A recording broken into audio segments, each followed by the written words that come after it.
Happy New Year, folks, and welcome back to #AskGSM, episode 579 here today for Wednesday, January 1st, 2025. I'm Graham GSM Matthews. Hope you guys are doing well and having an awesome New Year so far. What we're going to be trying to do going forward, I might as well announce this off the bat, is trying to do live episodes going forward. I was going to try to do today. Circumstances kind of prevented me from doing it, but I want to try going live with the show, not only just once a month, which we discussed previously, but going live every single week. And not only will we try going live around like midday on, I would say Wednesdays, what we're going to do is go live on Tuesdays. Now, this is not a next week thing, a following next week thing. I'm going to try to adjust the schedule ever so slightly here on the channel, where some stuff will be going up on different days than it has been in the past. Where at least with hashtag, maybe we'll start with hashtag and start doing other shows live, maybe Saturday's SmackDown review if I do it on Saturday this week before I take off because I'm busy on Saturday afternoon.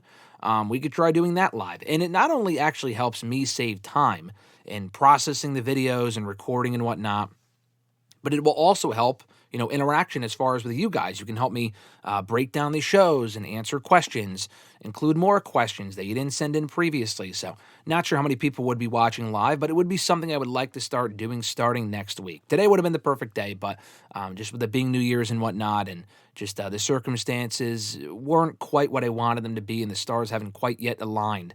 By next week, I am hoping to go live for the first time here on hashtag in a couple of years since we did episode 500 back in mid-2023.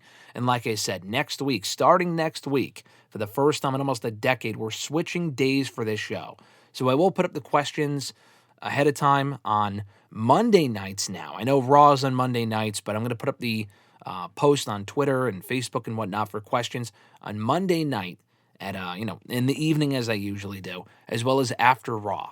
So actually, it could be more interesting as we break down the fallout from Raw. I won't review Raw here on the channel live, obviously, but when we do hashtag on Tuesdays going forward, it used to be on Mondays many years ago, then transition to Wednesdays.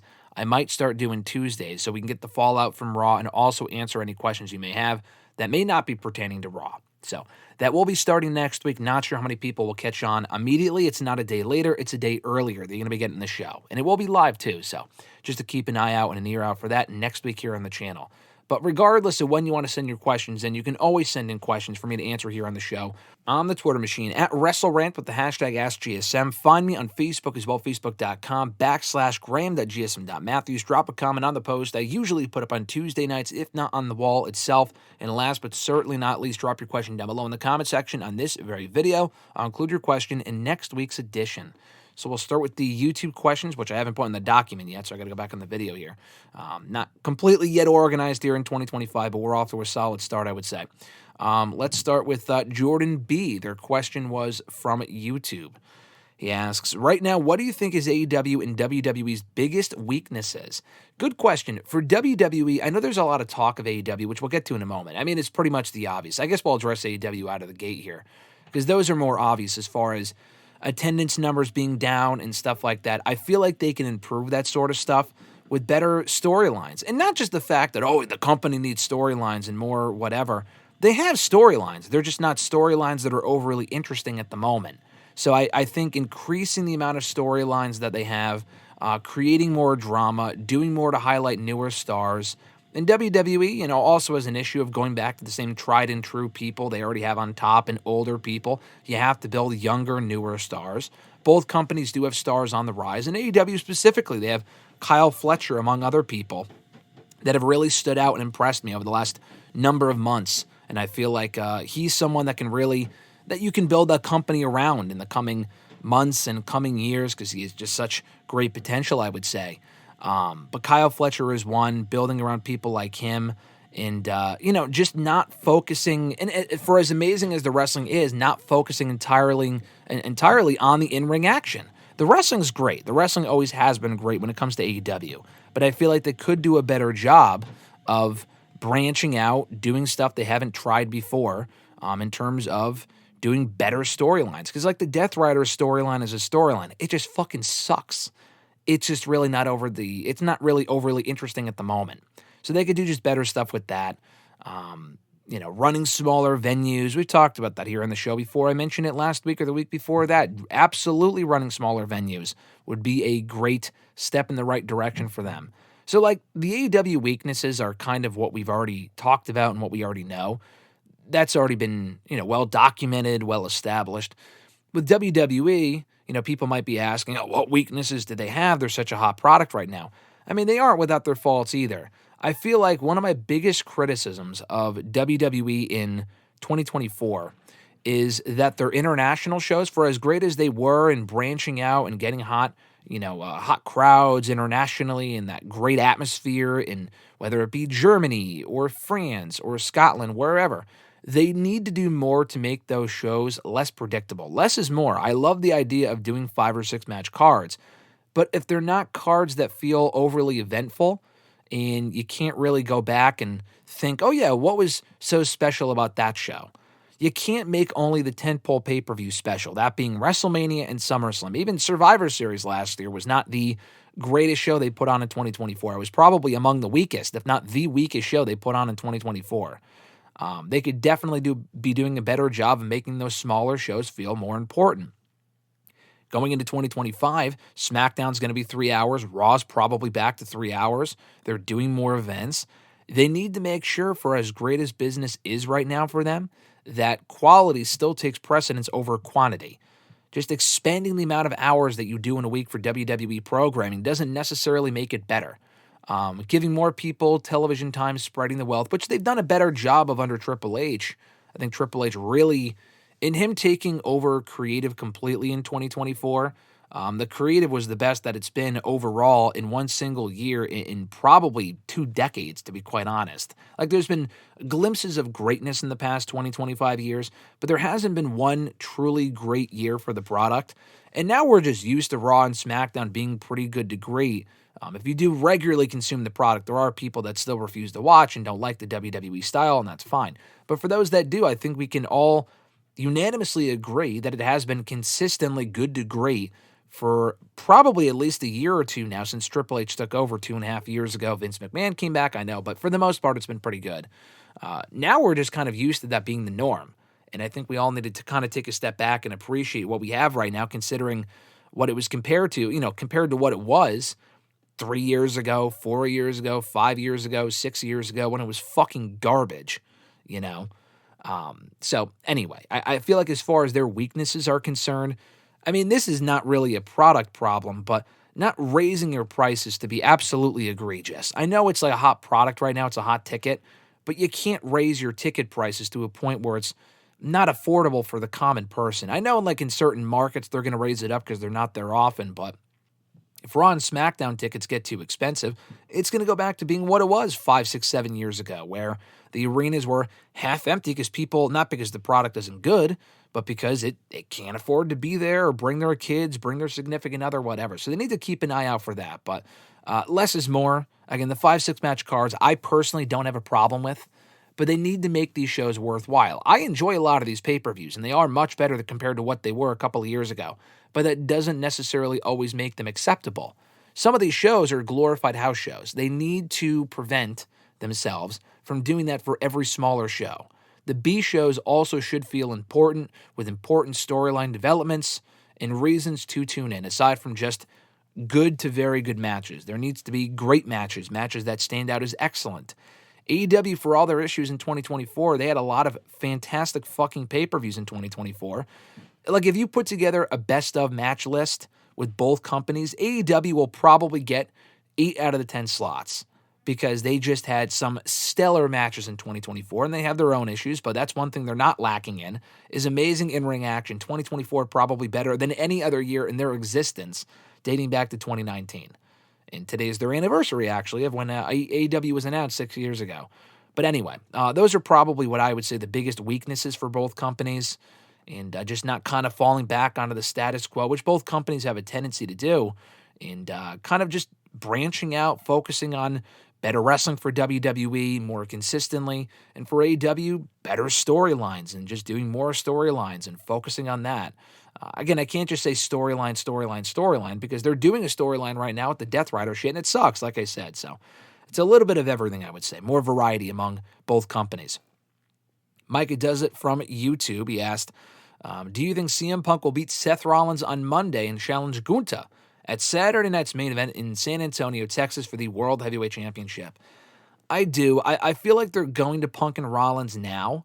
They have to revisit it for WrestleMania. I've seen the rumors of Punk and Roman at Mania. I just feel like now's not that time. I know they were coming off that interaction at Survivor Series, but I feel like to delve into it now without anything on the line, and it doesn't need a championship on the line, but like they're on separate brands for now. I mean, Roman could end up on Raw full-time starting Monday on Netflix. I'm not really shocked about that, honestly. I feel like that's more of a foregone conclusion at this point. But I just feel like to go into that match now, even though they just interacted at Survivor Series, would feel random. Punk and Rollins is right there. They need a more fleshed out feud. What we've gotten from them so far has been great, but we need more of a fleshed out feud going into WrestleMania, more than one match, and not just a one and done on a fucking episode of Raw. For as heavily touted and highly touted as that episode is, it should not be a one and done for that show. Roman and Solo can be a one-and-done night, would not complain as far as, I mean, they've had a lot of matches, but not one-on-one matches. That will be their first, and it could be their last, then I would probably not complain. But with Punk and Rollins, I would like to see their feud extend beyond that show. They can do a match and then revisit it for WrestleMania, potentially with the World Heavyweight Championship being on the line. Punk and Rollins deserves one of the main events at WrestleMania. The problem is that I don't see them headlining night one, definitely not night two, of WrestleMania without a championship, without a world championship on the line. So I would like to see Gunther going to WrestleMania as the World Heavyweight Champion, but when you really map out the possibilities, who realistically is there for him to defend against at WrestleMania? I mean, Sami Zayn, been there, done that. John Cena is probably the best case scenario, but even Cena, Gunther doesn't even necessarily need a main event. I mean, Gunther would get a WrestleMania main event out of it, and that's cool, and Cena hasn't main evented a WrestleMania since when? WrestleMania 29, right? He hasn't main evented in over a decade. So, I mean, I guess it would be a serviceable main event. I just feel like Punk and Rollins, that match deserves it more. Rollins can finally get a one-on-one WrestleMania main event. CM Punk can finally get a one-on-one WrestleMania main event. I know Punk will probably be around he'll probably be around for a couple more years. But who knows? He might get hurt again. He might fucking lash out again, get fired, quit, whatever. So I would like to see him get that main event while he still can before it's too late. And this year might be the year. It wasn't last year. It was going to be last year. It couldn't be last year. I would like to know if that Cody, storyline didn't change. Would Punk and Rollins still a main event in night one? Probably not. They probably would have done that tag team match, and CM Punk just would have been in Drew's spot opening up night two of WrestleMania. But he deserves that Mania main event. So, anyway, to answer your question, long story short, I will say that Punk beats Rollins. I could see Seth beating Punk. I could see it very well going either way. But I feel like Punk will beat Rollins, and they're going to want to do Punk. Because I feel like that's probably why we haven't found out who's next for Gunther yet. We haven't seen him on WWE programming at all, aside from Raw Talk, since Saturday Night's main event over 2 weeks ago. Like, they clearly do not know who is next for him until after that first Raw on Netflix, and I feel like it will be either Rollins or Punk. And I'm going to guess it's going to be Punk. I mean, Rollins winning and then Punk beating Rollins at Mania for the World Heavyweight Championship would probably be the better moment, but I also don't really want to see Gunther being fed to Rollins or Punk necessarily. So I don't really know what they're going to do, but we'll go with your prediction. I do think Punk will beat Rollins and then go on to face Gunther at the Rumble and win the World Heavyweight Championship, because if they don't do that, then maybe Gunther and Cena. But if not that, I'm not really sure what Gunther does at Mania, with or without the World Heavyweight Championship. Mike's second question, how do you feel about Triple H ending Tribute to the Troops? I mean, I don't know if it's ended necessarily. They just didn't do it this year. I mean, on one hand, I was at the last one that they did to date last year in Hartford, or rather Providence. They did it in Providence last year. And it was a really fun show with the tribute stuff. Even without the tribute stuff, it was fun. I think it just wasn't a priority this year, which sounds like it sucks, just because it's like, the troops should be a priority, obviously. But they have so much else going on between Saturday night's main event and the first Raw on Netflix. They just have a lot else going on that they didn't really see it as a priority to do this past year. But you know what? At the same time, I did also see people making this comment, and you don't really have to necessarily correlate the two as to why they stopped doing tribute to the troops. But that was the event 20 years ago, over 20 years ago, where the Ashley Massaro incident happened. Where it came out like soon after, but it was brushed under the rug, but it got, brought back recently with the whole Vince McMahon lawsuit stuff happening, and it was a rape case. She was allegedly raped. She accused someone of raping her in I think it was Iraq at one of those tribute shows, and all signs point to what actually happening, and WWE just kind of brushing it under the rug with how they handled the situation. They got rid of her, and she obviously committed suicide in 2019. So, very ugly incident, a black eye for the company that really hasn't been resolved yet. Like I said, she's since passed away, so she's not going to come out and speak about it, but I think her lawyers come out and speak about it, or her family, or something like that. Their treatment of her in general, but specifically that incident, maybe not being the first. That specifically, I don't know, like a rape case, I'm not sure, but like sexual harassment and stuff like that. She was a big example of that during that period in WWE, and that was never really resolved. So my point being, they may have stopped doing it for that reason, like we don't want to draw more attention to it, like we really haven't resolved that issue yet, so maybe we'll put it on ice until after we can clear that up. And again, clear what up in what way, I'm not sure. Like, are they going to give her family a settlement? Are they going to, I don't know. Are they going to come out and admit that they shouldn't have done that? I feel like if they were going to, they would have done it already. Maybe they already put out a company statement. I'm not sure. But my point is that it was an ugly black eye for the company, and that will forever be synonymous with that Tribute to the Troops show. Should they stop doing Tribute to the Troops just because of that one incident? Not necessarily, but until it's kind of resolved and they acknowledge it and address it and apologize for it and attempt to make good on it, which you'll never fully make good on it just because she's not here anymore, and the fact that it fucking happened is disgusting. You can read up on it for more details, but that might be part of the problem as to why they're not doing it. Just saying. And honestly, I have no issue with that at all. So the overall event itself, it was never really the same when they stopped going to Iraq. They stopped going to Iraq about a decade and a half ago, and then they started going back to, maybe not Iraq necessarily, but I don't know where it was. They went to other, like, places places across the world where there were troops, settling, or where there were settlements of troops, or I don't know exactly how the word to describe it, but they would go visit the troops in these other countries, not companies, like they're going to fucking AEW. Because I remember the 2017, maybe 2018 Tribute to the Troops, they were back in front of like that setting that we were used to seeing them in 20 years ago, which I thought was cool. It was all about that setting. And again, it's not really about the actual Tribute to the Troops in-ring product, because it was never really technically WWE canon. It was a glorified house show. It was more for the troops, and they aired it on television for us to watch. But it wasn't really for us. They would put it on TV to kind of make it feel like, oh yeah, we're such great people. We're putting on shows for the troops, blah, blah, blah. But, they were always a fun time every December, and I hope they go back to it, but they go back to it for the right reasons, and they can also make good on the incidents, specifically that one incident with Ashley Massaro from 20 years ago. If they haven't already, maybe they haven't, I missed something, but to my knowledge, it's still not an open book, but it's still like an unresolved issue that they should resolve very, very soon, because it was a pretty serious incident. Now to the Facebook questions, right? Yeah, Facebook questions next. Christopher L. first. His question was, he says, "Hello, Graham. I hope you had an awesome Christmas and New Year's. Happy New Year's to all the WrestleRant fans." Thank you, Chris. I appreciate that. Happy New Year. He says, Seth Rollins had quite the year in 2024. He had 2 excellent matches at WrestleMania, put on clinics with pretty much anyone in the company, and he even became a great talker this year with excellent back-and-forth promos with CM Punk and others. So why isn't he listed higher than Cody Rhodes, who, yes, while he had that awesome moment at WrestleMania and won the Royal Rumble, has had a very uneven reign as world champion? So to compare the 2 years, if you want to compare Rollins and Rhodes, for me, Cody Rhodes was WWE's Wrestler of the Year. He had that amazing moment at WrestleMania, but it wasn't just the moment. Like, I feel like you could say that about, not to pick on him specifically, but Kofi Kingston. His 2019 was really the road to WrestleMania, that great match and moment at WrestleMania 19, and that was it. He was champion for 6 months after that.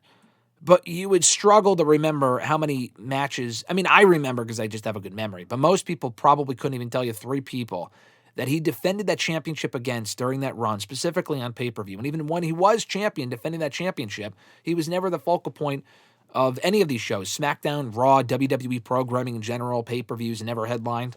So he would be an example of an uneven reign as world champion. Cody Rhodes, I am adamant it's not necessarily the greatest run of all time, but he's overall had a great run as WWE champion so far. Not only the first match where he won the championship at WrestleMania, But the subsequent feud with AJ Styles and the 2 matches they had on pay-per-view were fucking great. Specifically that first one. The second one was also awesome. But that first one in France at Backlash was phenomenal, no pun intended. The Logan Paul match, say what you will about Logan Paul, they went in there for the feud being forgettable as it was. Had a very fun match at the King and Queen of the Ring pay-per-view in Saudi Arabia. The matches with Solo Sikoa weren't like super special, but they were probably Solo Sikoa's best matches in his entire main roster career, to be perfectly honest. The steel cage match, I think, being better than the SummerSlam match. Then he had the match with Gunther that was great. The whole champion versus champion thing I thought was dumb. I still think is dumb, but the match itself was great. And then he finished off the year with the Kevin Owens matches and the Kevin Owens feud, which was also, so far, has been great, and their 2 matches were excellent. So, to me, Cody Rhodes carried the company as the WWE champion. There were plenty of other people who had great years. Damian Priest had an excellent year. Gunther had an excellent year. Rollins, I would put up there. Drew McIntyre had a great year. Rollins kind of gets slept on because I feel like he was out for a lot of the year. Everything you said was not wrong. Like you said, he had 2 great matches at Mania, the tag team match and the match with Drew. But before that, he was not wrestling for most of the year. He defended the championship on Raw. Remember that against fucking Jinder Mahal? But he got hurt in that match. So he was on Raw after that, cut some great promos, like you said. He maintained a presence on television, but he never really wrestled because of the injuries. And he was also overshadowed in that entire fucking feud by The Rock, Roman, and Cody. Anyway, he was the 4th wheel, let's be honest. But he did cut some great promos. So he had the great match with Drew at WrestleMania. Then he went away for like 2.5 months. So he was away for 2.5 months, comes back. What I thought was a really good match with Damian Priest and Money in the Bank, and then he disappeared again after SummerSlam. He didn't wrestle at SummerSlam. He was a referee for the Punk and McIntyre match, which I liked. Their other matches were better. That was the weakest of the 3, but it was a pretty good match. He was the 3rd wheel in that feud as well. Again, cut great promos, but he was the 3rd wheel in that feud. So then he gets, he takes time off. The Bronson Reed angle was fucking awesome. Then he comes back like almost 2 months later, picks up where he left off. And again, he wasn't really around all that much. He went from that, did not partake in War Games. He chose not to, obviously, from a storyline standpoint. And now he's feuding with Punk. So he wasn't really around for most of the year. He was hurt for the beginning of it, left after WrestleMania, was back for a month or so, and then left again for another 2 months. So I think that's the biggest reason. And I think, yeah, for as good of a year as he had, he did not have as good of a year as the other people I mentioned who were around for the entire year and had bigger moments and matches, that being Priest, Gunther, Drew, Cody, all of those guys, to me anyway, had better years than Rollins. But you aren't wrong, though. I feel like Rollins does deserve his flowers for having as good of a year as he did. Your second question, what NXT stars do you see entering the men's and women's Royal Rumbles? I'm still shocked that we haven't seen Trick Williams in a Rumble. He's the most over guy in NXT by a wide margin, and he is main roster bound at some point anyway. I don't know if he's quite ready right now. I was surprised he wasn't in it last year, but we did see Carmelo Hayes in the Rumble right before he got called up officially, like around the draft period. So Hayes was in it last year. We've seen Braun Breaker in it. He was in it last year as well. Hayes was in it, right? Hayes was in it. I know Braun Breaker was in there last year. So I could see Trick in it this year. I could see Ethan Page being in it this year. Joe Hendry's not an NXT guy, but I could see them, if they think it's going to get a good pop and he's still over enough to where I think it would get a great reaction, I could totally see him being in the Rumble next year. Jordan Grace, again, not an NXT star necessarily. She was in it last year. I could see her being in it again as a main roster superstar this time. There's really no need for her to go back to NXT full-time once she does report to WWE, and I have no doubt in my mind that she will. So that, I'm trying to think of who else. Roxanne's been in it twice. Roxanne does not need to be in the Rumble again. I could see Cora Jade being in there. She's not really a focal point at all currently in WWE, or rather in NXT. I feel like that would be kind of like, I feel like no one would really care about Cora Jade being in the Rumble, aside from like the diehard Cora fans. I like Cora Jade, but there's just much bigger stars currently in NXT. Like I could see, Zarya you would probably want to protect, but I could see Julia being in there, Stephanie Valkyria being in there would be fucking cool. So honestly, any of the new women would get a great reaction, I think. For the men, like how many people could actually be in it? Ethan Page, Trick, and I'll say Tony D'Angelo, because he's been in NXT for a long time, so people are familiar with him. Obafemi would be cool, but he would have to get eliminated, and I don't really think he need to be doing that. So that would be awesome. He could go in there and have a great showing. he's not going to, like, fucking lose his aura if he gets eliminated from the Royal Rumble where you don't have to be pinned. Femi would be great, but I think you can hold off on him for a little bit longer. So I'm going to say Trick, Paige, and Tony D'Angelo. Not all necessarily in there, but at least one of them. And then for the women, Stephanie, Julia. I'll go Kalani Jordan, too. I'll take Cora Jade out of there. I feel like they could throw in Kalani Jordan because she's a star on the rise, and they might want to give her some exposure in the Rumble, and she could do something impressive, too. Your next question, what are some of your picks for your wish list of 2025 for WWE and AEW? You know what, I'll include this with No L's question. They asked, what would be your top 5 predictions for the WWE in 2025? My wish list and my predictions are kind of one and the same. I do think Big E will return to the ring this year. There's just been so much talk about him since the New Day angle a month ago, which surprised me that they did that, and I'm happy they did. But I feel like they can't lean that heavily into it without him coming back at some point. And it doesn't necessarily have to be this year, but I think it will be. Otherwise, why? I mean, I guess they did it on that day because it was the 10-year anniversary. I don't know if it's going to be as soon as the Royal Rumble, but I'll go off on a limb and say more of a wish list item than a prediction. But I would like to see Big E back in the ring this year. All the women, I got a question about all the women that are out right now. Will X, Y, and Z be back this year? Yes. I would like to see Charlotte, Becky, Alexa Bliss, and Asuka all return. I do think they all will at some point or another. I think some of them could be back on the sooner side, to be honest with you. All of them. I would like to see, Punk and Roman doesn't really need to happen this year. I would like to see Punk back with Heyman, though. I would like to see Punk turn heel. I mean, Rollins turn heel at this point would be fine. But I think a Punk heel turn, if we can get that at some point in 2025, would be fucking awesome. Just because we have not seen heel Punk on a major stage in over a decade. He was not a heel in AEW, at least not in front of the camera. And then in WWE, he's been a babyface so far. So, like, heel Punk this year would be cool. What else? I mean, I just feel like any predictions that I make are going to be completely blown away by whatever they do. Because honestly, like, 2024 was such an unpredictable year that it's hard to kind of predict what they might do. I thought we might get Cody and Rock in Mania. I feel like that's still the plan. I think we might get Cody and Randy this year. I don't know how bold of a prediction. None of these predictions are really bold, but I could see that match happening. I could see this being the year where Braun Breaker wins a world championship. He's already the Intercontinental Champion twice.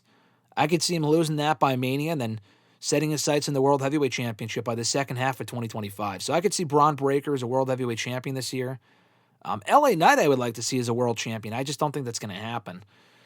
I'm trying to think of what else. I think, what's his name? Talatonga is what he was rumored to be called. Hikuleo. I could see Hikuleo arriving this year in the main roster. He might go to NXT first. I don't know what the fuck they're doing with him. Penta's obviously coming in, probably in that first Raw on Netflix. I think we're going to get a Lucha Bros reunion this year. I know Phoenix is like imprisoned by AEW for a while longer, but I do feel like he will be free at some point in 2025, even if it's later on. And I do feel like we will see the Lucha Bros reunite this time in WWE in 2025. Ricky Starks, I feel like it's safe to say, is WWE bound, hopefully at some point this year. I could see Trick getting called up, Ethan Page getting called up. I would like to see Carmelo Hayes as a mid-card champion at some point this year. These are not bold predictions at all, but I'm trying to think of things that would be necessarily bold and kind of coming up short, honestly. Like, I feel like they give fans what they want, so me predicting anything like, I would like to see this happen, may not necessarily happen. I would like to see Sami Zayn win a world championship this year by beating either Drew McIntyre or Kevin Owens. I'll throw that in there as well. I don't know if that's a slam dunk at all, but he's lost so much to Drew, and they've told this story that he's never beaten Drew. I mean, he's beaten Kevin Owens, but they just have such great history that it would be fitting if it was Kevin Owens who he beat to win his first world championship in WWE. But I could also see it being Drew. So Sami winning Money in the Bank would be cool. I'll go Sami Zayn as Mr. Money in the Bank. I know that's kind of like an off prediction, but Sami as Mr. Money in the Bank would be cool. I see American Made moving to SmackDown at some point, hopefully soon. I would like to see that happen just because I feel like they might be better off on SmackDown. Yeah, hopefully the Judgment Day dies this year. They got new music on Monday. Just kill the whole fucking group or just call them something different. And do not call them Street Trash, but just rebrand the group because they are not the Judgment Day anymore. Yeah, I mean, that's most of the predictions. I can't really think of any more right now. I had a few written down, but I deleted it. I was going to write an article about it, but I ended up doing something else instead. So those are a few of them. If anything else comes to mind as far as what I think they might do this year, I'll be sure to mention it in future episodes or later on in this show. What are some of your New Year's resolutions? You also asked, the obvious, just be better every day. I mean, it's this. I mean, I don't want to say New Year's resolutions are pointless, but just same goals, different day, be better, do more cool stuff. And if I'm doing cool stuff and I think it's cool, then I think that's that's successful. And that might be setting the bar kind of low, but that's just how I look at it. Every day's a blessing. So that's just among a few the resolutions for New Year's, if you can call them resolutions at all, because those are resolutions I set every single day. But no else question. They also said happy 2025, everyone. I appreciate that. Answered your predictions question. Your second question, in your opinion, what would be John Cena's top 5 matches where he did not put over the right person, be it booking or wrong timing? It's a good question. Top 5 Cena matches where he should have won. I mean, absolutely SummerSlam 2010. That still sticks out as like, why the fuck did he win that match? That made absolutely no sense. The Nexus was around for a while longer after that, but they were dead in the water after that. I mean, there was just no coming back from that loss. The booking of it especially sucked. So SummerSlam 2010 when he faced the Nexus, definitely WrestleMania 30. Thankfully, Bray Wyatt, I mean, he was never really the same after Mania 30, but he did go on to win several world championships, be successful. I mean, it took a long time for him to really kind of rehab himself as a top-tier main event player, but thankfully he was talented enough to where he was able to make it work. But Bray Wyatt, WrestleMania 30 comes to mind. That was just stupid. That was just fucking awful. As to why he won that match, that just made no sense. So that one, SummerSlam 2010. What else? Maybe Edge at Royal Rumble 06. I know he went on to Mania to face Triple H, but Edge winning the championship and then Cena getting it back 3 years later was just stupid. I guess that was more of a wrong timing issue. But Cena immediately getting the belt back when people were already sick of him was just fucking dumb. So definitely that one. I mean, definitely no matches in the last 6 years because he's lost every singles match he's had since 2018 for the most part. So I can't say anything from the last 6 years because he's put over a lot of people. For better or for worse, like the Theory one, he actually lost that match. And I'm not saying Cena should have won that match, but that match wasn't good and it did not end up meaning anything. He actually fucking buried Theory in that promo on Raw a month earlier in Boston. I still am not over how stupid that was. Yeah, he put him over at Mania, but he even said in the promo before Mania, it doesn't even matter if you win, you're still boring. And that has no line in the promo in the last few years has never rung quite as true as that one did. Because it was true, and Theory has done nothing since then. So, anyway, I'll say Royal Rumble 06 against Edge, SummerSlam 2010 against Nexus, WrestleMania 30 against Bray Wyatt. He's lost a lot of big matches since then that he should have lost. I mean, I didn't love the fact that he beat Rusev at Mania 31, but I'm not going to include that. One, because Rusev beat him on the pay-per-view before that, which a lot of people forget. He forced Cena to pass out. So Rusev does own a win over John Cena. And that win, when Cena became U.S. champion at Mania, kicked off the U.S. Open, which is one of the greatest stretches of his entire career in 2015. So I can't really say that was on the list. He also lost the title to Rollins when he should have. I mean, immediately got it back a month later, that U.S. championship, but that was, I didn't really hate that. Trying to think of what else. Like, I didn't love that he lost to AJ or that he beat AJ at Rumble 2017, but he put him over twice before that, and they wanted to break the record, and he lost the belt 2 weeks later anyway, so whatever. I'm trying to think of, like, earlier on, like, 08. Maybe Bobby Lashley in 07, but, like, was Bobby really ready to win the WWE title? He left the company anyway, so, like, had he won, would he still have left? I mean, probably. I don't know. He got hurt, but who knows? That's more of those what ifs. So maybe the Bobby Lashley match. Shawn at 23, no. Any of the 07 matches, like should Umaga have beaten John Cena? No, but it's like, Cena or Umaga was indeed not the same after that. So I guess you could potentially include that. I'm thinking of like 08. He beat Jericho for the World Heavyweight title. That was whatever. He didn't win a lot of matches in 08. 09, what did he do in 09? He won the World Heavyweight Championship a couple times. There were no matches that I was like, man, he really should have lost that match. He lost to Sheamus, which was nice. Didn't really help Sheamus at all, but he did lose to Sheamus. 2010 was the infamous Nexus year. I'm sure there were a lot of Raw matches that he should have lost. Mania 29, again, he already lost to The Rock the year earlier, but it would have been nice had he lost the belt. Had he lost again to The Rock in Mania and turned heel, which was not going to happen.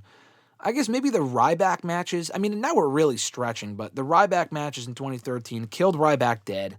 Ryback was not going to win the belt, but I mean, he could have won it as a heel at that point and been still somewhat salvaged, but they just cut him short, and he was never the same after that. Mark Henry and Money in the Bank 2013 would have been cool if Mark Henry won the belt. I mean, that was coming off that great retirement promo where he was like, I'm done, and then he wasn't. So maybe I'll include that one. They had a fun match in Cena 1, which was stupid. He did end up dropping the belt to Daniel Bryan at SummerSlam, so again, it's just wrong timing. But I might include that one. But again, after that, you're just kind of stretching. So 2012, you know what, actually, how could I forget this one? The Brock Lesnar match. That would be top 3. The one from Extreme Rules 2012. Amazing match. Brock had just come back and he fucking lost decisively. Why? Cena was off the show for a little bit after that. I think actually, no, he wasn't. He came right back. He said he was going to be off, and then he wasn't. He came back the next day to feud with John Laurinaitis, of all people. And then Brock went on to break. Brock was the one who went away, but he broke Triple H's arm. That kicked off that feud. In kayfabe, obviously, broke his arm. But yeah, that Cena-Lesnar match was amazing. Still with the most questionable outcome I think I've seen in the last 15 years. One of the most questionable outcomes they've definitely ever had. So that would probably be my top 5 or top 4 or whatever the fuck I said. And yeah, that was your second question. So now we go to the Twitter questions, which I think I did collect all of them on my document here. First one at Iwagu91 from Twitter. They said, a Happy New Year, Graham. Thank you, at Iwagu. I appreciate that. Happy New Year to you as well. His question was, do you see Io Sky winning the Women's Royal Rumble match next month? I was going to say this month, but it actually is indeed next month. It is in February this year. I don't. I would like to. I would like to see her win. I would like to see Io win and then go on to face Rhea Ripley at WrestleMania. I feel like we're getting Becky and Rhea at Mania again. I just feel like they might revisit that. Or Charlotte and Tiffany. So for either of those matches to happen, one of them would have to win the Rumble again, which, again, we've seen, but I don't really want that.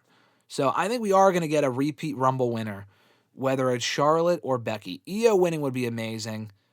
I don't see it happening, but I would like to see it happen. So I'm going to say no, but that would be my fan favorite pick personally. Your second question. Do you know that this year will mark 10 years since Seth Rollins competed in a fantastic triple threat for the WWE/World Heavyweight title at the Royal Rumble, and most importantly, his famous cash in at WrestleMania 31? Yeah, I mean, I do know that. It is crazy to think it's been a decade. Where the fuck does the time go? Every year that passes feels like it goes quicker than the last, which is why you got to just enjoy it. But yes, it has been 10 years since both of those moments. I will have to rewatch them on the respective anniversaries. That triple threat is tremendous, and that cash-in is still the best one they've ever done. The Damian Priest one was great. The Ziggler one is great.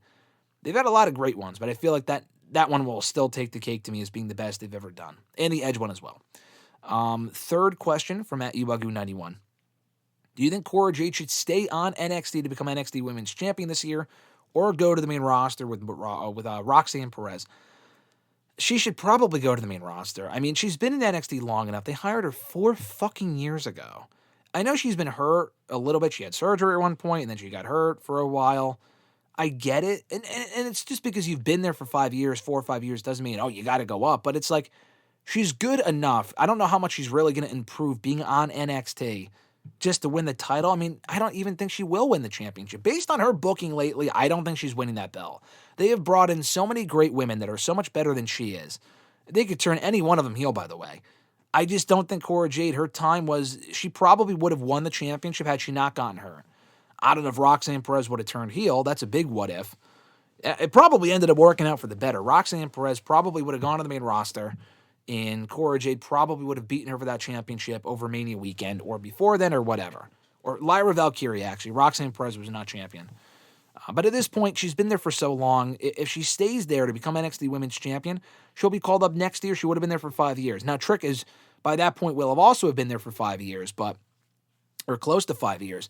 But Trick isn't, like, he's not as experienced as Cora Jade is. Cora Jade isn't fucking Shawn Michaels in there, but she's been wrestling a lot longer. She is more main roster ready than Trick. Trick is over, but he's just, he's still got to hone his skills just a little bit more, just fine-tune some of those skills, and he can be main roster bound later on in the year. Cora Jade could be main roster bound, like, right after Mania. What they would do with her, I don't know. I mean, I'm kind of worried about her overall direction.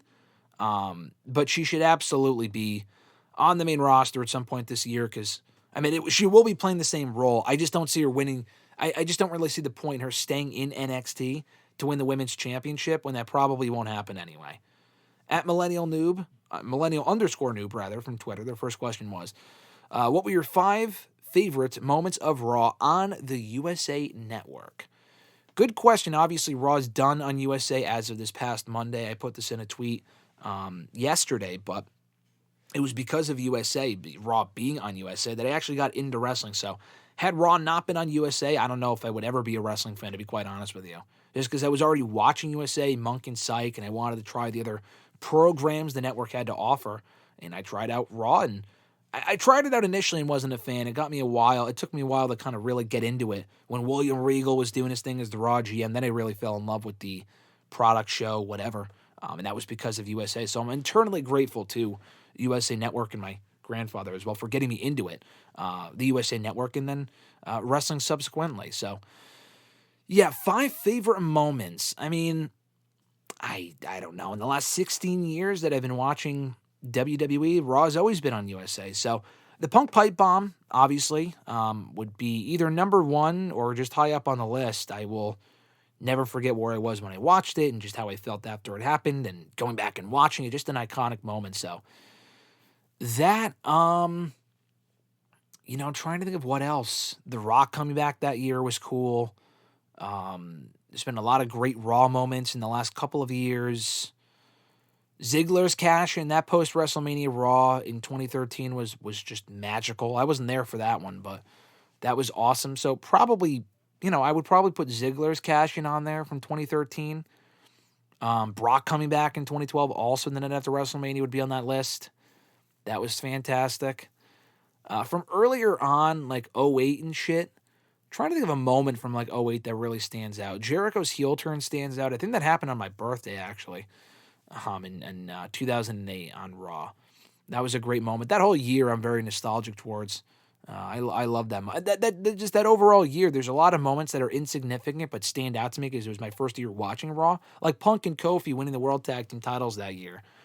Very insignificant moment in the grand scheme of things, but it stands out to me because I remember watching the show at that point and being really excited when they won as like a fucking 8th grader. You know what I mean? So that sort of stuff. 2009 gets a bit wishy-washy, really not any one particular moment from 2009 that really stands out, I would say. The Nexus debut was cool. I don't know if it's my top 5, but that would be in there. Yeah, I'm trying to think of what else. I mentioned 2012, 2013, 2014 Warrior's appearance. I was always a big Warrior guy with some of the inspirational stuff he was doing post-wrestling. That really made me a fan of his work outside of wrestling at that point. So seeing him back on Raw before dying the next day was kind of surreal. That was 2014. Any returns they've done in the last decade since then? 2015, I don't know. I'm going through all the years here, but like bringing back the brand split was cool. That was always that was fun for me. I loved the brand split. I grew up on the brand split, so that being back was cool to me when they brought that back in 2016. 2017, 2018, I don't know. No moments really stand out from those years. 2020 was COVID. 2021 was a majority COVID. So, I guess a majority of my favorite moments of Raw in the last 16 years, 17 years now, holy shit, we're getting old, would be from those first few years that I first started watching. But even Raw in the last year or two has been excellent. So I can't really complain too much about that.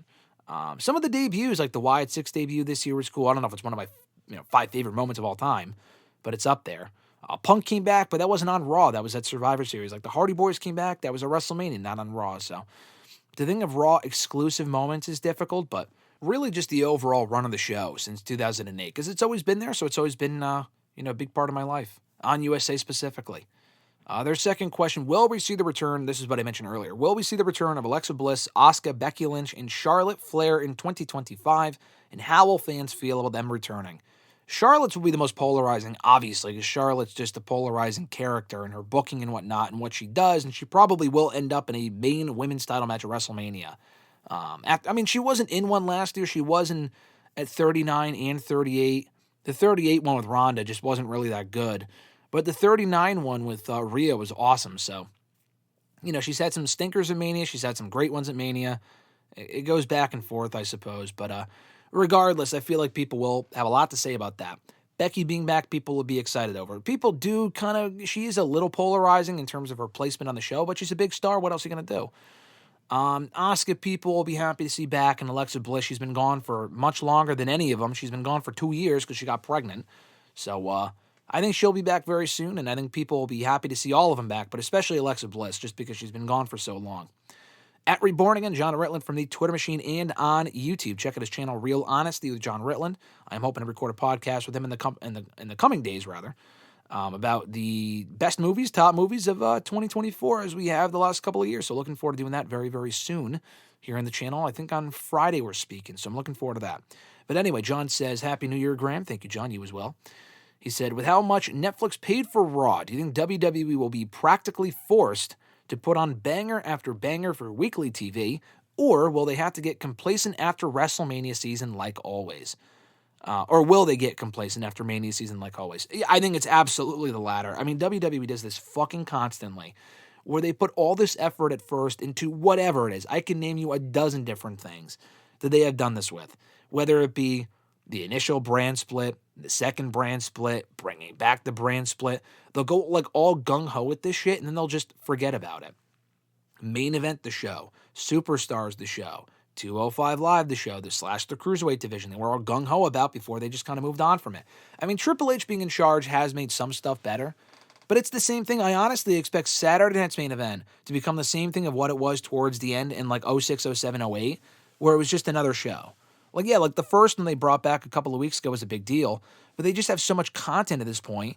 I don't really think they're going to treat it like as big of a deal with the future installments. The next one could even be an afterthought in a couple of weeks, because all eyes right now are on the Raw Netflix shit, so they're not really focusing on the Saturday Night's Main Event card and the Royal Rumble soon after, which is obviously a bigger deal. So my point is that with the Raw and Netflix stuff, SmackDown and Fox was the exact same shit. They made such a big deal over it in 2019, and then they just kind of forgot about it in the show. I mean, the show was awful from the get-go, but almost immediately there was nothing special about SmackDown being on Fox. And they were like, oh yeah, it's the A show. Well, it sucks. Your A show is awful. And yeah, Roman was on the show for that first year, and even with him on top as a babyface, it sucked. So I'm not saying creative will be remotely as bad now in 2025 as it was for SmackDown in 2019, but what I am saying is that with at least Raw anyway, I do feel like they're going to go all gung-ho with Raw and Netflix, and then they'll just go back to not phoning it in, but it won't be any more special than it has been in the last year, especially with the creative being better in the last year or two.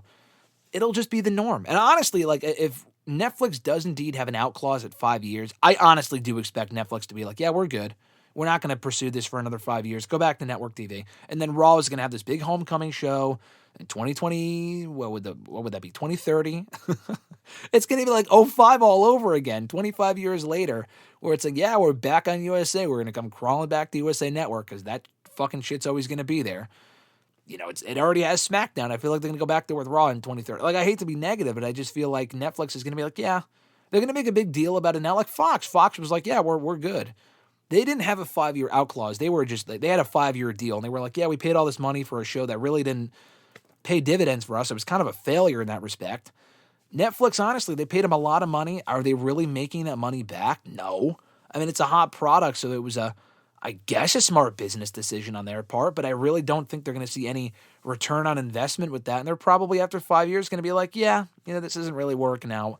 Go back to USA. Go back to cable, network television, whatever. Honestly, I see it. You want a bold prediction? That's not this year, but that's how I see it going down. So to answer your question, John, yes, I do see them going back to being complacent. Maybe not bad television, but the post-WrestleMania era, season they don't really put a whole lot of effort into. This year I thought it was better than it usually has been. Again, Vince not being there was a big factor in that. But hopefully they don't get complacent in 2025 after Mania, because, even before then, honestly, I really don't see Raw being that much bigger or better this year than it was last year, just because it's on Netflix now. I would like to think it will be, but I just don't see that being the case. They cannot sustain the effort they put into these shows. Are they able to? Yes, they just choose not to, because it's always on to the next thing. It's always on to the next thing that's new and exciting. Like SmackDown Return to the USA, Return to the USA was a big deal for like fucking 2 weeks. Now they don't really give a shit. NXT on the CW, is that show any better being on the CW than it was in the USA Network? No, it's not. If anything, it's probably worse. So they make a big deal about shit for like a week or two, and then it's right back to, the same old status quo. Don't like to be negative, but that's just the realistic way of looking at it with WWE. Your second question, with 2025 being John Cena's last year, could you see him winning the Royal Rumble just to challenge Cody Rhodes at WrestleMania? Yes, absolutely. I could totally see Cena winning the Royal Rumble. Not just to challenge Cody, I could see him facing Gunther at WrestleMania. So, and also, if they really want to paint Cena out to be the greatest of all time, that would therefore, he's not going to break it at this point unless he comes out of retirement, which he vows that he won't. But he would then tie Stone Cold Steve Austin's record of having 3 Rumble wins. And honestly, they might want that. They might want him to be in the same conversation as Stone Cold and having the same amount of Rumble wins. I could absolutely see that. Honestly, at this point, he's probably the odds-on favorite to win the whole thing. If it's not Punk or Rollins, I would rather see Punk win it for the first time. But even those guys, they're not like new stars. What new stars could they have win the Rumble? That would be satisfying. LA Knight would be cool. I don't see that happening. Sami Zayn has never won a Rumble. He's never been a world champion, but he's not exactly a new star. He's been around for almost a decade on the main roster. So, what younger guy? I guess Braun Breaker. Braun Breaker's newer. He's the Intercontinental Champion. He didn't have to lose the belt before then, but you would think they probably would. Braun Breaker would be cool. I don't see that happening. Damian Priest, no. We don't need him back. We don't need him back in the world title picture this quickly. I don't need to see that personally. Jacob Fatu, it's too soon. At some point, yes, but this year, no. Braun Breaker would be probably the ideal choice for as far as new guys. But honestly, it's either Breaker's like a dark horse. Cena's like an odds-on favorite. Punk and Rollins, depending on what happens in their match and whether one of them goes for the World Heavyweight Championship at Saturday night's main event, the other one enters the Rumble. There could be a scenario where Punk wins the world title, Rollins wins the Rumble, or vice versa. So I think Cena, Punk, and Rollins are the top 3 choices, quite honestly. With the SmackDown guys, who the fuck is even on SmackDown? Solo? Absolutely not. LA Knight, again, would be a dark horse, but that's not happening. That would be, to me, the best case scenario as far as shocking outcomes. Like Nakamura in 2018 was not shocking, but he was a newer star, and it was a great outcome because I thought, they would have Cena win, or Roman win, or this guy win, or that guy win. And they didn't. So, anyway, it probably will be Cena. To be quite honest with you, Cena's probably the best, not case scenario, but best possible pick at this point as far as most logical in their eyes to win the Royal Rumble for 2025. Final question, the average grunt. He says, Happy New Year, Graham. Hope you and yours have had a wonderful holiday season, he says. I appreciate it, Grunt. Happy New Year to you as well. He said, here's my first question of 2025. If AJ Styles were to ever join AEW, which one of his past themes would get you to pop the most if he came out to it in his debut? That's a great question to end on for our first episode of 2025. The go-to answer, you would think, is Get Ready to Fly, because it's so synonymous with him and his TNA run. He had it for so long. I grew up on AJ and TNA. I started watching WWE in 2008, like I said. I started watching TNA a couple of months after that, and AJ was immediately one of my favorites. So that song I heard a lot of up until he left in 2013, 2014. I would love to hear that music again. It doesn't really fit him anymore. And we've also heard that music used before, on TNA, not for him, but just they've played it before for fucking Hornswoggle a couple of years ago when he came in for a one-off in TNA. But anyway, honestly, just because it's so unexpected, I would love to hear his old Ring of Honor music. That would pop me even more than TNA music, because the TNA Get Ready to Fly, you expect that everyone talks about it. It's an obvious pick. It's a great song, and rightfully so. But I just feel like specifically with the Ring of Honor song, the Demigod song, So underrated, so fucking good, fit him perfectly, and I feel like it would fit him even today, because the AJ that we have today is pretty much the same, not the same, but he's closer to the Ring of Honor AJ that we had in 2015, 2016, 2014 than we did AJ in TNA when he was using Get Ready to Fly. Evil Ways would be great. You're probably thinking Evil Ways as well. I think he should probably use that in WWE. When he was Evil Ways AJ earlier on in 2024, they missed the boat by not licensing that song. They were working with TNA. They fucking could have done it. They didn't. It wasn't a TNA theme song. That's an actual song, but they just don't do that shit, and they gave him a new song instead. Whatever. Honestly, Demigods, though. Demigods is just so fucking good. I'm not really high on his New Japan song. I mean, I've heard of it. I could probably pick it out in a lineup if you played it for me, but I have no attachment to that song at all. So yeah, definitely Demigods. If he used that, if he were to go, honestly, like, I'm not even shitting you. Like, if he were to go to AEW, I want to see him in AEW solely for the fact that he could use that song again. He probably would not. They would probably give him a Mikey Ruckus special, and that's not a bad thing. They do really good music over there. Like, Adam Cole's AEW music is really good. Like, Mikey Ruckus makes great music. But they also give people some of their old songs back as well. And I would love to hear. Like, Adam Cole's old Ring of Honor song doesn't really fit him anymore, but it's a great fucking song. And they can use it because they own the Ring of Honor, audio library. They could use it. They used it for the Kingdom. Not the Undisputed Kingdom, but Taven Bennett, when they first came in 2022, they did use that song for a little bit, and then they just moved away from it. But when they joined up with Adam Cole and did that whole shit.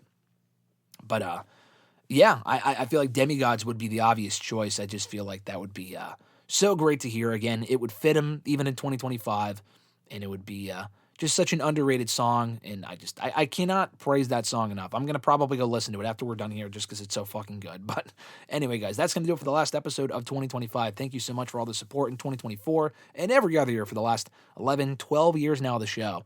And I look forward to all the great support we're going to get going forward with all these great questions. So without the questions, we can't do a show. So keep sending in those questions on Twitter at WrestleRant with the hashtag AskGSM, on Facebook at facebook.com/graham.gsm.matthews, on the post that we usually put up on Tuesday nights, if not in the wall itself, and on YouTube in the comment section down below.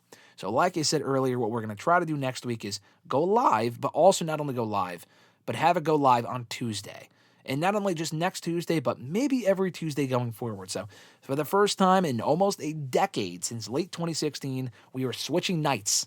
Like when WWE would switch nights for SmackDown and make a big deal over it. That's what we're going to try to do with hashtag AskGSM. So it might take a while for people to kind of get into the swing of things and send in the questions earlier. So we may not have a ton of questions next week. But if you're around midday Tuesday, send in your question live on the stream if we can get it to work. Fingers crossed. I'm going to try to do a test run maybe on Saturday to see if we can do a live stream and how well it works. And especially with my new laptop that I've had for the last 5-6 months, it's a lot easier to live stream and manage that shit than it was on my last laptop. So hopefully it works, and fingers crossed, keep an eye out for that. So not on next Wednesday, but January 7th, the day after the Raw Netflix debut. Probably perfect timing, too, because we could talk about that show on the stream. If you have any questions about that, live after Raw, not immediately after Raw, but the next day here on the channel. So keep an eye out for that. Exciting stuff on the horizon here for the channel in 2025 and beyond. Thank you guys so much for all the support. I appreciate it. Have a great new year. I'm Graham GSM Matthews, and I'll catch your ass down the road.